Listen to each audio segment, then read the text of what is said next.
Welcome to Repitch, where we revisit, review, and redo movies. And my name is Richard, and this is my co-host.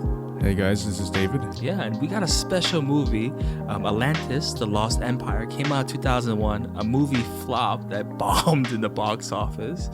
But yeah. Right. Why did you choose this movie, Joel? I mean, not why did you move this? Why did you? Wow. It's a mutual. Get my name right there. I'm sorry, my co-host. It's a mutual friend. All right, David. Why did you choose Atlantis: The Last Empire to repitch?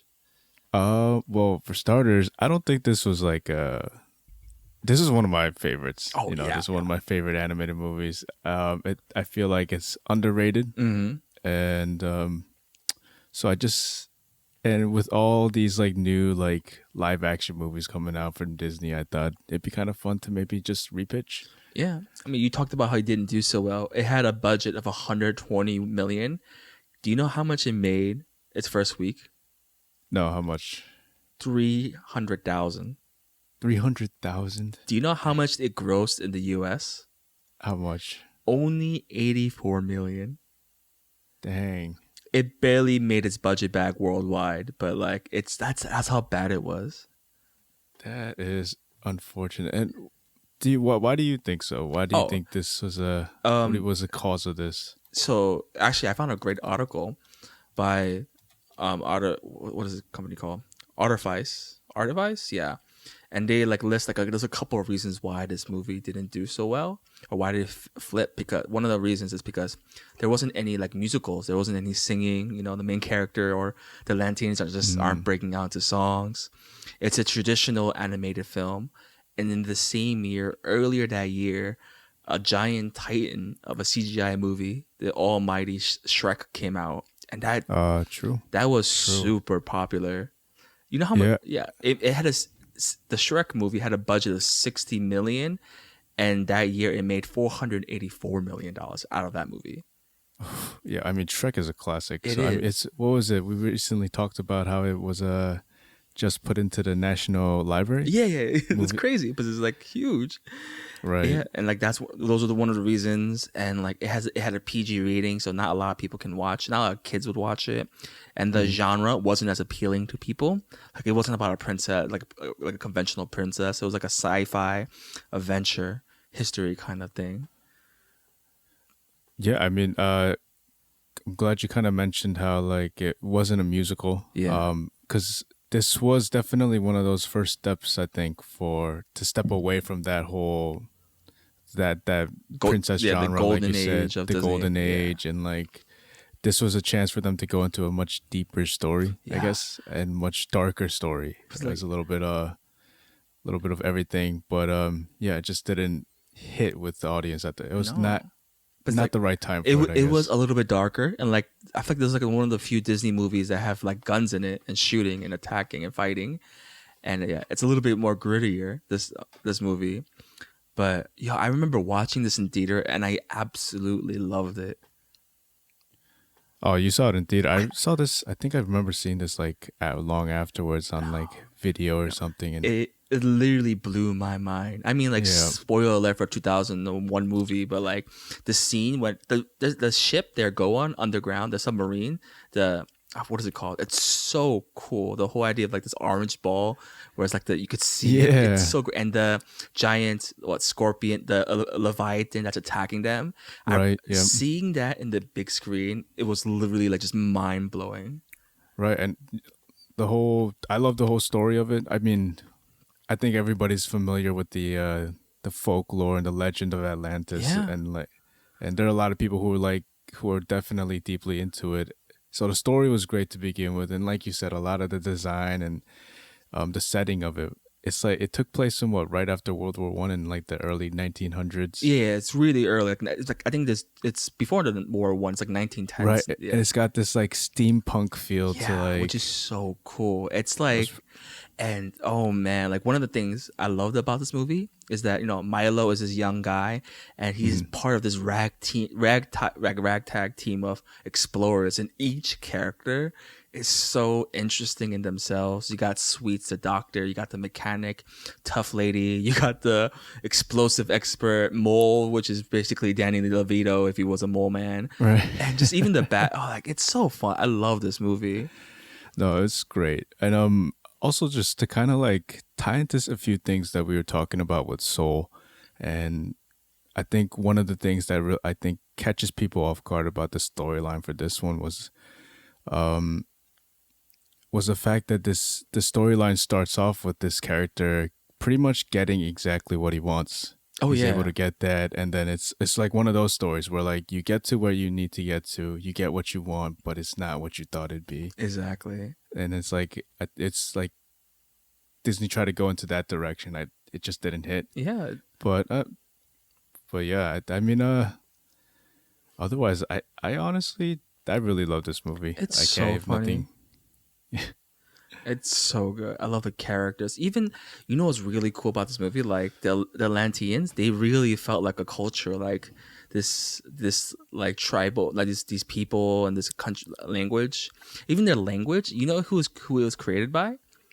No, who? The same person that created the Vulcan and Klingon language, Mark Okrand Oh, from Star Trek. really? Yeah, so it's like its own language they developed for this movie. Interesting. So I wonder if that's how they got Leonard Nimoy to voice the Atlantean King. Yes, he was the father. He's Yeah. Kita's father. Fun fact about that: they were thinking of considering Tim Curry to be the father. Good choice. Tim Curry. Yeah, good All right. choice. They didn't, but it's still interesting in its own. Yeah, definitely. I mean, I don't think I recognize too many people from the cast of voice actors besides obviously Michael J. Fox. No, no, no. Yeah. But like, I can't like complain saying that this voice actor or this person kind of dragged or I didn't believe them. Everyone like had. Oh no, everybody. Yeah, everyone was good. everybody's. Everyone had that distinct voice and character, and I felt like it was flat. Like, this movie's less than 2 hours. It's astounding. Oh, actually, you might recognize one. Remember Cookie? Yeah, Cookie, the old lady. Yeah. No, was that Cookie? I thought it Oh was. no, Cookie was the prospector cook. Yeah. Yeah, that guy. He's voiced by Jim Varney. Oh yeah, I think he died during this production of this movie, or he passed away around this Oh time. yeah, he was. He passed away February 10th, 2000. Actually. Yeah, Oh, that's wow. Yeah, that's sad. that is unfortunate. It was so funny in this. I love Jim Varney. This is such a good movie. And like when you told me that you're gonna repitch this and like make it live action, I'm like I'm sure our audience members know I hate almost every single live. I think it's the laziest thing you could possibly do. But making a live action movie out of this is so. I think it could really work. It's like, yeah, the storyline is great, and it's like an adventure story. Exactly. So like it. Good can work. cast. It could be really good. I mean, is there anything else you want to talk about this movie?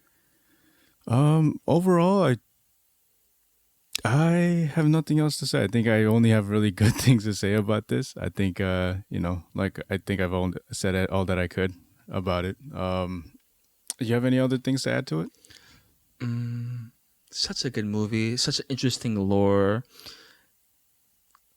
It's like the animation. It's breathtaking. Like I really miss this traditional Disney animation that's hand drawn. Yeah, for sure. It was like part of that transition into like where they're using 3D animation in their 2D animations, and that definitely took it was like one of those movies like started the first steps into like where Disney is now, coming to now. So real quick though, like where would you rank this amongst your all-time animated movies then? From just Disney or animated movies? Um, But those are very different lists. all right, let's go with Disney. why not? Why not both? Why not? Let's go with Disney first though. Disney, it'll definitely be top 10, maybe like 5 or 6. Like it's that Okay. good. It's that right. amazing. Wait, when you say Disney list, you're not including Pixar. Nah, yeah, let's keep that separate. All right, so definitely top 5 then. This all right. and another box office failure that caused, the downfall of Disney animation, 2D animation is also Treasure Planet. Those two movies yeah. are definitely top 5. Oh, okay, interesting. So like, but what about like all time in animated then? All time. Does it even touch? It's not. Touch the top It's 10? definitely not top 10, but it's in the list. Like it's definitely a runner up, a honorable mention. What about like 20? Maybe top 20.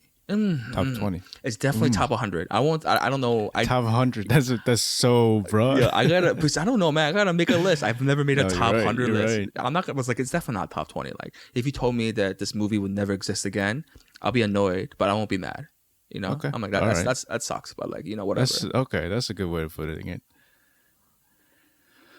So, oh man, kind of nervous because this is, I consider it a classic. So, like, I hope I do this justice with this repitch. But let's see. Don't worry. You know what, David? you you and I are both not movie critics or professionals. We're just here to have fun. Don't even stress about it. And if any of our audience members have an issue with it, they have to get through me first. Unless I don't like it, then then you are in trouble, David. Absolutely. Well, I mean, that's what I mean. Hopefully you like it. I'm sure I will. Let's see. I trust your taste. All right. So right off the bat, this repitch. I think I kind of briefly told you that I think I don't want to do this as a movie. I think this would be good as with all the Disney Plus things going on. It would be a great miniseries. That'd be great. I feel like if anything, this movie, I wanted more of it. Right. And that's you for these like adventure stories, you want to like you want to kind of not drag it out, but you want to see the full thing, full extent, get deeper into the characters, and right, relationships. right. Yeah. So for this, I'm thinking like 6-episode first season type of thing. All right. And so I was really thinking what would make mine different. So right out here's the kind of like the sentence for this story that I was going with. So Milo is presented with his late father's journal and becomes motivated to take on the journey himself to find both the connection to the lost city and his father. Oh, and the father too. Okay. Yeah. So for me, it kind of starts off with actually, let me give you my casting first. Oh yeah, that might help out first. Yeah, that's always the best part. Just to give us a picture. Right. So, all right. So the characters I kind of thought about going through this, I do want to keep most of them. Everybody. I thought everybody was great as characters, and they fit well into the story. So I'll start off at the bottom with Cookie, just a small character, but I think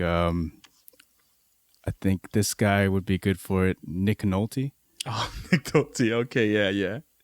He'd be great. I think he's got that. After I saw him in the Ballad of Buster Scruggs, and also his little bit in Mandalorian as the what's his name? I forget the character's name. In the first season, the guy who helps him rebuild his ship. I can't remember the first season that much. But then he ends up, I guess another spoiler, he ends up dying at the end of first season. Oh, you remember that guy? Oh, yeah. I remember. Okay. Oh, yes. I think he'd be great. He's a little quirky, interesting guy, but okay. Yeah. So, actually, and also this is another. So the next character I was thinking also, Mrs. Packard. That's that old lady. Yeah. This is kind of just a more fun thing. I don't really care about the casting, but if Betty White were still able to do it, I would definitely throw her into this role. Betty White would be funny in that. All right. Interesting. So next guy I'm thinking of is Vinny. The explosive guy. That guy, for some reason, I couldn't see anybody else but Sacha Baron Cohen. Oh, yeah. Maybe it's the mustache, but yeah, I think he'd be great. A very quirky, interesting guy. Yeah. I think he's got the mannerism. He kind of reminds me of him in have you ever seen The Dictator? Yes. Yeah, I know exactly what you mean. So I got that vibe from him. And now Audrey. This one I went back and forth between two different actresses. Not sure if you're familiar with Gina Rodriguez. Of course. Oh, yes. So I thought she might be able to put this off, or even like America Ferrera.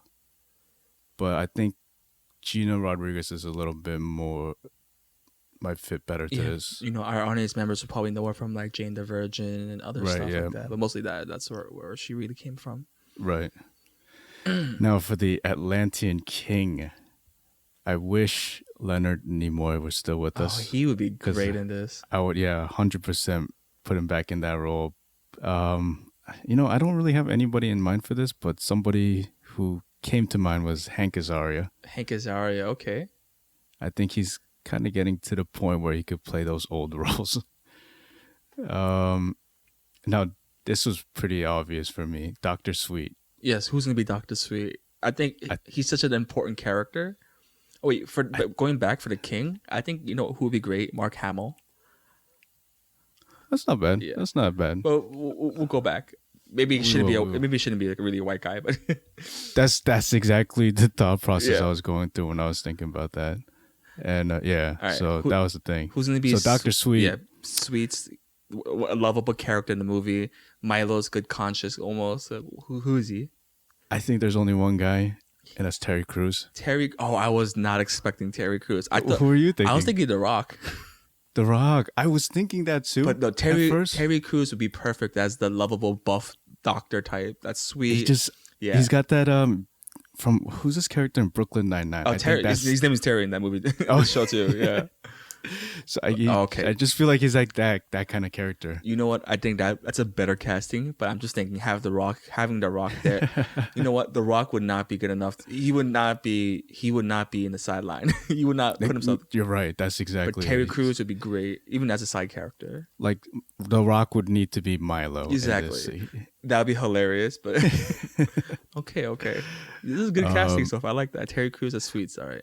Who's going to be spoiler alert, the evil general. I mean, the evil general, the evil guy that's in charge. I mean, I actually don't. I don't know what your casting is. Go on. Sorry, I don't know. Oh, okay. I mean, there's a few more guys. Yeah, so the mole guy actually.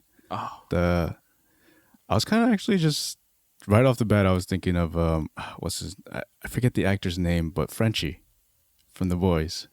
Oh, Frenchie from The Boys. I know what you mean. He'd be great. You're not gonna do what's his name? Danny DeVito? Yeah, I was thinking exactly Danny DeVito. I was thinking about that too, but I like he is old, but I like the French accent part of it that can keep it going, and he kind of gives me that same vibe of that character. Mm-hmm. I think Frenchie, yes, he'll be. I mean, the mole is, what do you call it? French too. So right, yeah, exactly. All right. So keeping this going now, the rich benefactor, the old guy Whitmore. Bill Murray. An inclusive, eccentric guy. Yes, that'd be very good. Frenchie from The Boys. His name is Tamar Capone. Okay, Tamar Capone. Yeah. Okay. So Helga, the lady, evil lady. Mm-hmm. I think she gives me Charlize Theron vibes. Yes, Charlize Theron. I was thinking that, or what's her name? Brad Pitt's wife, Angelina Jolie. Angelina Jolie, yeah. I think Charlize Theron would be perfect. Now we go into the evil general Rourke. Yes. This one, I'm thinking Josh Brolin. That's perfect. He's charming, but like clearly he has an agenda. Exactly, he's got that. Yeah. You know what? Like this is like a good cast, but like not like okay. There's no way these people would not work together. But like I can totally see this. And then we're going with Kita. Mm-hmm. Hannah John Kamen. I think you might be familiar with her from Ready Player One or Ant-Man and the Wasp. She played Ghost. Oh, she's really good. And that's like the only thing I liked about Ant-Man and the Wasp. She's really great in that. Yeah, so I think she could fit that role. Okay. Pretty well. And now for Milo. Yeah, who's going to be Milo?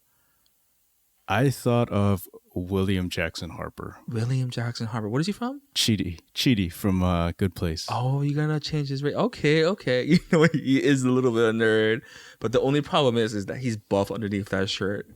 That is true. But good thing he doesn't have to take off his shirt. Okay. we don't have to make him. Because like as soon as he takes off that shirt to go swimming, you're like, oh wait, he's really a nerd. But like I don't know. That could be a cute little scene of him and Kita. Like, whoa, wait a second. True. Okay, all right. So that just rounds out the cast. That's a pretty good cast. All right. You know what? You got an A+ so far in the cast. All right. I'm liking it. Hopefully we can continue. So, I mean, it's kind of hard to really break it down by detail for, I guess, like a TV series I want to pitch. You would have to give me like a couple minute, like a 2-minute pitch for this. So, like I said, this would be broken into six episodes. Mm-hmm. First two, I would kind of focus on the overall journey Mm-hmm. of getting there. And then episodes 3 and 4, the next two would be more about them exploring the city and exploring like Okay. how they're living and more about the culture of people there. All right. All right. And then the next episode would be The betrayal, maybe. the betrayal. Yeah. I guess the betrayal would be the best term for it. Betrayal. And then 6 would be the finale, of course. But the story as it goes, I want to start it off as like Milo has also. It's going to be very similar Mm-hmm. to the original sense, where Milo is kind of also studying. He's like kind of obsessed with the idea of Atlantis. His father was an explorer, Mm-hmm.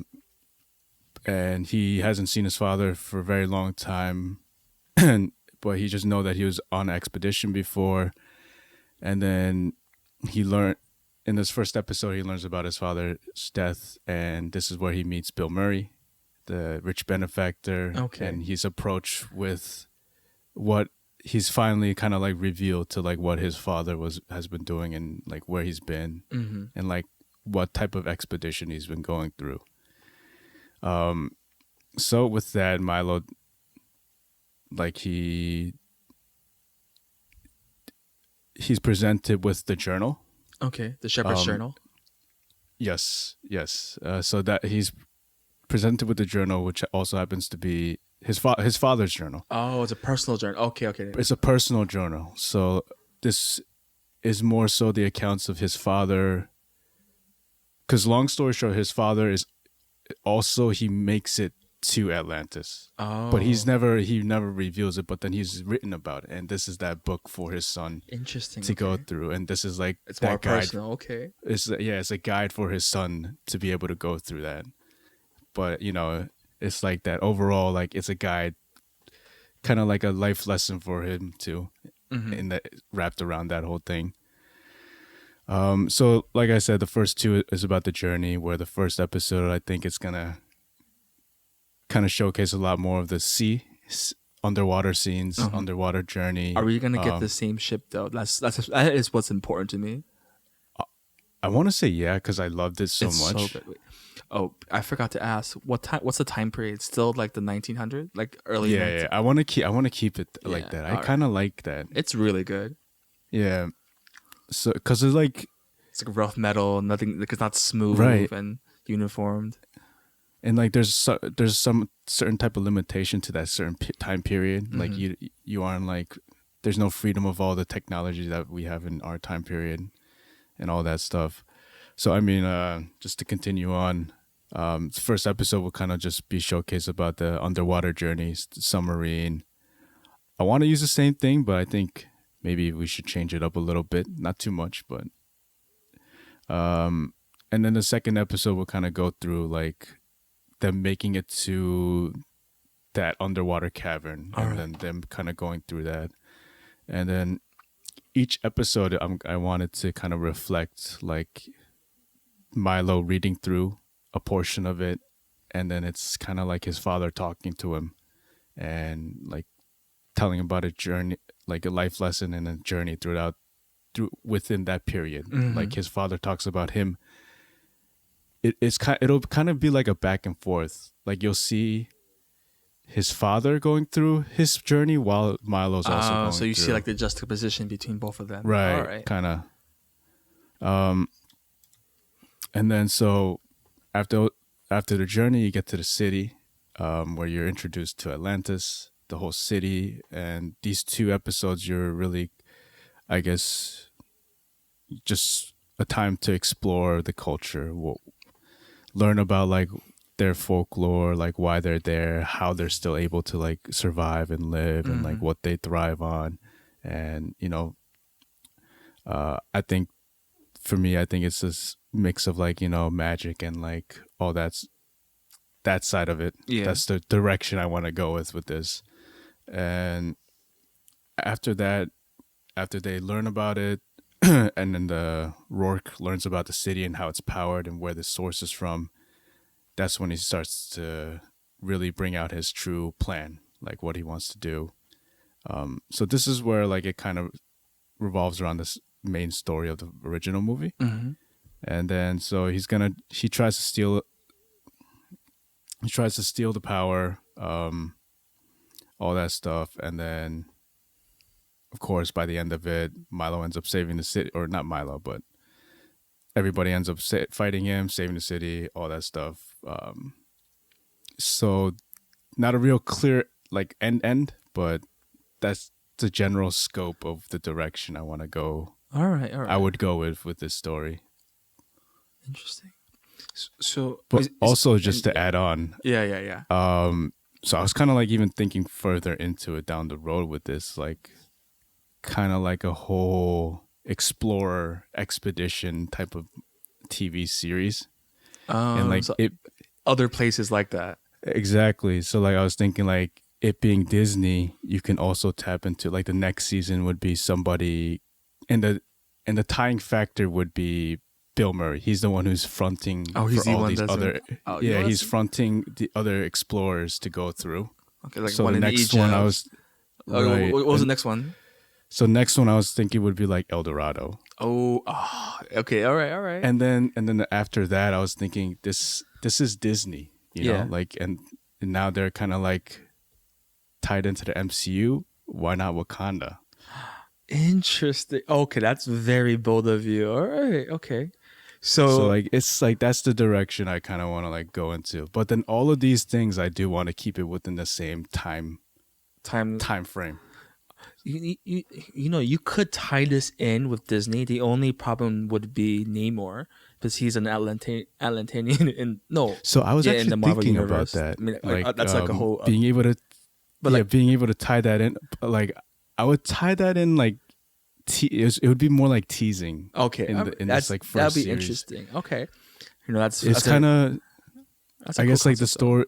Yeah, I guess it would be more so like the people, the Atlanteans that they meet are still like not back to their full potential yet. I see. And so they're still trying to find a way to get to that. And I guess this is that series where they're able to tap back into it and they learn about it. And then you learn more hints about Namor, and like I guess, you know, like he could be Milo's and Kinda's kid. That would make sense too.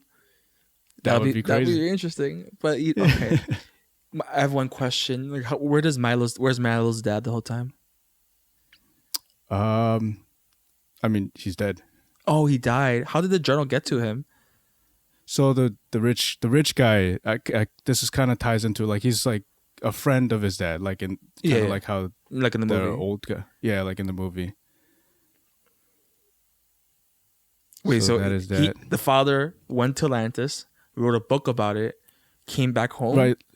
He's already come back out of it, and then he's done that expedition, but like he's decided to not say anything about it. Like he doesn't want to like be public about it at least. All right, interesting. Because he knows there's people there and stuff, and he wants right. Okay, that's better. All right, I was gonna say like, why would you not want to say anything if you have the greatest discovery of all time? But interesting. Okay, all right. So every live action Disney thing has something different. Has a different element. What would that be for your version? Minus the live action.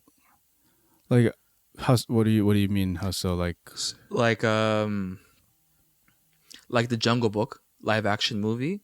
Spoiler alert: Mowgli doesn't go live with mankind. He just stays with the animal in the live action one, which I think is a better ending. I see. So like, what would you change? Because it sounds kind of like what do you call it? Shot to shot. Pretty. Yeah.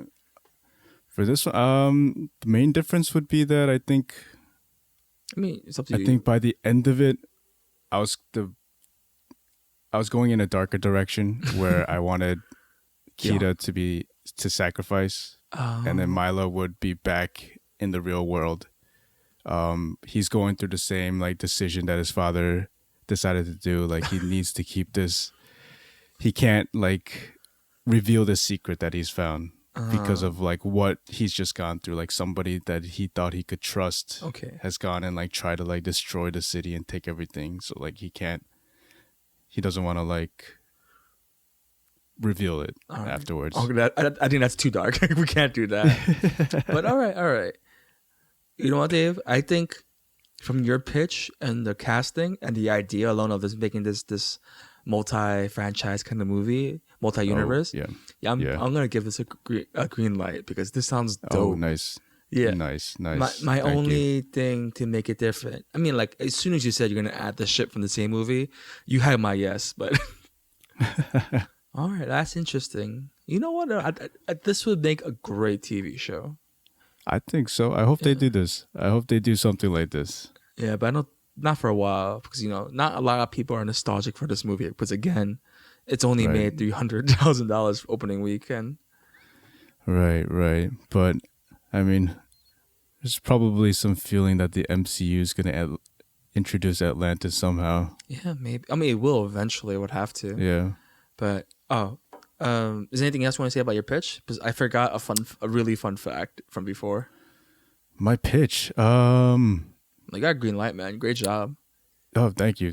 Actually, now that I think about it, I never thought about a casting for the dad. Yeah, I gotta kind of like think about that. Yeah, you can't be a white guy. Why not? You gotta just make the dad. What do you call it? Let's go. Let's ask Denzel if he'd be done. I was just about to say it gotta be Denzel now. It has to be Denzel, right? Denzel. It can't be Samuel Jackson because I'm not gonna believe Samuel Jackson. No. Yeah. He gonna come back and not do anything. Kidding me? Interesting. Oh, the fun fact that I wanted to share before is, did you know who Disney asked to make the concept art for this movie for Atlantis, the Lost Empire? Who? They asked Mike Mignola, the same writer and artist of Hellboy, and I sent you a link on the email in your email. It's some like really cool looking art. So Disney is hilarious. Disney called him up saying that like they wanted to hire him. Some Disney representative they wanted to hire him to work on the project, and Mike Mignola's first response was, "How did you get my number?" I see. That's pretty cool. Look how cool the concept art is. That is cool. Yeah. But yeah, great job, David. Thank you. We gotta wrap up this episode, but I'm so excited for our next one. Yes. But where can they find us, David? Well, they can always find us on our Instagram and Facebook, drp.repitch. And you can always shoot us an email at drpitchit@gmail.com. Just shoot us your thoughts if you liked our repitch, if you didn't like our repitch. Yeah. Please, rate us, berate us, and please do share us. Keep tuned because we upload episodes every Wednesday and Friday. And this Friday, we have a special retrospective episode where we talk about live Disney movies. And you got to hear me rant for a while about why I think they're terrible. Yes. But yeah, I actually sent you I need your help with our closing quote of the closing movie. I see that right here. Are you ready for it, David? You're Milo. So, I'm Milo? Okay. You're Milo. Right, wait. right. I'm not ready yet. Where is it? Yeah. Oh shoot! I just had it. Oh no! This is not professional, David. I literally just had it. Where'd it go? Fill the void, David. Fill the void with something while I look for it. Never mind. I found it. Okay. Oh, you got it? Okay. Yeah. Say Milo's part. All right, here we go. What else have you got in there? Gunpowder, nitroglycerin, notepads, fuses, wicks, glue, and paper clips. The big ones, just office supplies. That's pretty good. You like my mini accent? I like that. That was good. Oh gosh. All right, guys. We'll catch you later.